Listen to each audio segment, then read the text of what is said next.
अभय sir बहुत देर से आना चाह रहे हैं, आइए सर। देखिए हम लोग, आप बिजली मेरे यहाँ चली गई थी इसलिए नेट का कनेक्शन टूट गया था, मैं माफी चाहता हूँ जी। हम लोग आंध्र प्रदेश के सवाल के ऊपर उस वक्त चर्चा कर रहे थे। मेरा कहना है कि आंध्र प्रदेश के संदर्भ में अगर आप एनडीए को देखेंगे तो आप पाएंगे कि वहां पर 95 से लेकर 99% तक तेलुगु देशम है, और तेलुगु देशम का घोषणा पत्र ही उसके लिए महत्वपूर्ण है, जिसके आधार पर उन्होंने वहां पर वोट मांगा है और लंबे अरसे से प्रचार कर रहे थे। और उसमें साफ तौर पे लिखा हुआ है कि उन्हें मुसलमानों को न केवल 4% आरक्षण देना है ओबीसी के तहत, धर्म के आधार पर ही वो आरक्षण मुसलमानों को मिलेगा, बल्कि और भी ज्यादा कई सुविधाएं उसमें जिक्र हैं। केवल इसलिए अब चुनाव हो चुका है, अब एनडीए के घोषणा पत्र का कोई मतलब नहीं। तेलुगु देशम मजबूर है अपने घोषणा पत्र को लागू करने के लिए, और यही बात नारा लोकेश जो चंद्रबाबू नायडू के पुत्र हैं, हर 3-4 दिन में एक बार कहते हैं। उन्होंने एक बार नहीं बात कही है, उन्होंने इंटरव्यू देते हुए बार बार इस बात को रेखांकित किया है कि हमारे घोषणा पत्र से पहले 100 दिन का जो एजेंडा है एनडीए सरकार का केंद्र का, वो अलायन होना चाहिए, और हमारे घोषणा पत्र को उन्होंने मान्यता दी थी जब हमारे साथ अलायंस किया। लेकिन सर देखिए, क्योंकि एनडीए का भी घोषणा पत्र है, और अगर मैं आप वाली बात को लेकर अभी के शर्मा जी से सवाल पूछूंगी ना, तो फिर वो 2 शब्दों का इस्तेमाल करेंगे, या तो वो कयास लेकर आएंगे या फिर वो मुझे कहेंगे आप 2 रोटी ज्यादा खा लीजिएगा। उनको मेरी रोटियां गिनने का बहुत शौक हो रहा है आज इसके शो में, मुझे पता नहीं क्यों, लेकिन मैं वो चाहती नहीं हूं हो, इसलिए मैं इस मुद्दे पर जाना ही नहीं चाहती। और मैंने पहले ही दर्शकों को बताया, के शर्मा के बताने से पहले, कि आंध्र प्रदेश में टीडीपी बिल्कुल अपना घोषणा पत्र लेकर आई, जिसमें मुसलमानों को आरक्षण देने की टीडीपी की तरफ से बात की गई, लेकिन एक जॉइंट घोषणा पत्र एनडीए का वहां पर है। मैं इससे आगे बढ़ रही हूं, और मैं इससे आगे बढ़ते हुए अगर जवाब देना चाहें के शर्मा साहब, तो जिस तरीके से अजीत पवार को लेकर कटघरे में बीजेपी को खड़ा किया जा रहा है कि साहब आपने अपनी ब्रांड वैल्यू खत्म कर ली, भ्रष्टाचार के आरोपों में घिरे एक व्यक्ति को आपको लेने की क्या जरूरत थी, जब पहले ही आपके साथ शिवसेना का एक फैक्शन आ चुका था। ये अति आत्मविश्वास, ये ओवर कॉन्फिडेंस नहीं तो और क्या है? जी जवाब दीजिए के शर्मा जी। नहीं, इसके जवाब हमने कई बार रोमाना इसका जवाब हमने कई बार रोमाना जी दिया है। बस मैं इतना ही कह सकता हूं कि मोदी विरोधी और भाजपा विरोधी एजेंडा लोग जितना भी चाहें कि बढ़ाने के लिए वो बढ़ाते रहें।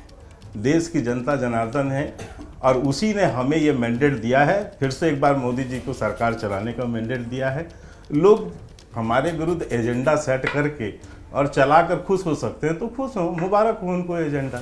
हमारे पास लक्ष्य हमारा सीधा है, हम डेवलपमेंट विकास की बात पर लेके अगले 5 साल काम करेंगे। आसान रहेगा सर काम करना अगले 5 साल, वो भी तब जबकि अब इतना विरोध का सामना करना पड़ रहा है। वो मोदी विरोध गैरों से नहीं अपनों से भी, मैं फिर दोहरा दूं, गैरों ही नहीं अपनों से भी इतनी समीक्षा सुनने के लिए मिल रही है, इतनी नसीहतें सुनने के लिए मिल रही हैं।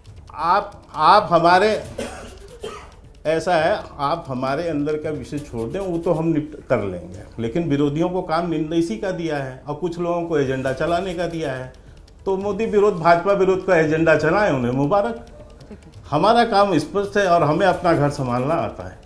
हम अपना घर भी संभाल लेंगे, हम अपने घर के विवादों को भी सुलझा लेंगे, हम आगे भी बढ़ रहे हैं। 24 के नतीजों ने क्या देश की सियासत बदली है, इसी को लेकर हम चर्चा कर रहे हैं। सभी खास मेहमान इस वक्त हमारे साथ मौजूद हैं। जल्दी से सुरेंद्र राजपूत का रुख करते हैं। सुरेंद्र जी, आप ब्रेक पर जाने से पहले कुछ जोड़ना चाह रहे थे, प्लीज जल्दी आइए सर। क्या दिखा रहे हैं सर, बता दीजिए जरा, ऐसे समझ में नहीं आ रहा है। सिर्फ अनइंटरप्टेड 30 सेकंड आप मुझे दीजिए। मैं ये बताता हूं कि जो इन्होंने अभी कहा हमारे मित्र ने कि आरक्षण को बदलने का, आरक्षण को खत्म करने की साजिश नहीं, सच है। क्योंकि उत्तर प्रदेश की सरकार ने आज ही एक वो जारी किया है कि समूह ख और समूह ग की सारी भर्तियां संविदा में होंगी। अगर संविदा में होती है तो उसमें कोई आरक्षण लगता ही नहीं है। सरकारी नौकरियों में आरक्षण लगता है, संविदा में लगता नहीं, नंबर 1। नंबर 2, आपने कहा शिंदे साहब के आदमी ने अभी कहा, हेगड़े साहब ने, कि ऐसे ऐसे करके बम नीचे रख रहे थे उद्धव ठाकरे जी, 100 करोड़ रुपए वसूल रहे थे। शिंदे साहब भी उसी मंत्रिमंडल में थे, मंत्रिमंडल में सामूहिक जिम्मेवारी होती है, तो शिंदे साहब के ऊपर यह आरोप जरूर लगना चाहिए और उनकी इंक्वायरी होनी चाहिए कि क्या अंबानी के घर नीचे बम उन्होंने रखा था या 100 करोड़ की वसूली उन्होंने की थी। तीसरी बात में आपकी सामूहिक जिम्मेवारी होती है जो उन्होंने उद्धव के ऊपर।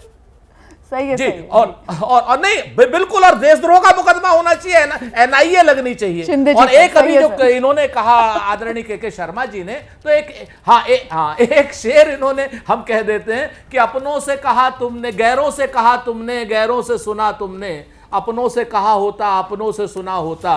अगर संघ की बात इन लोगों ने सुनी होती तो आज की डेट में संघ ऑर्गेनाइजर के जरिए आपको नसीहत नहीं दे रहा होता, क्योंकि आपने देश के मुद्दों की जगह पे मोदी को प्रमोट किया। मैं फिर से के शर्मा जी को कह रहा हूं, यह सलाह है, ले लीजिए। मुद्दों की जगह आप मोदी को प्रमोट करने में लगे हुए हैं। मोदी खत्म हो जाएंगे, मुद्दे खत्म नहीं होंगे। मुद्दों पर बात कीजिए के शर्मा जी। और देश के मुद्दे अग्निवीर है। देश का मुद्दा महंगाई है, देश का मुद्दा चीन की समस्या है, देश का मुद्दा कश्मीर का आतंकवाद है, देश का मुद्दा कश्मीर का चुनाव है, कश्मीर का स्टेटहुड है देश का मुद्दा। और देश के मुद्दे जो लोग चाहते हैं कि आप दल बदल न कराएं लोगों से, इस तरीके की दल बदल लोग पसंद नहीं करते हैं। मैं जल्दी से जवाब देती हूं।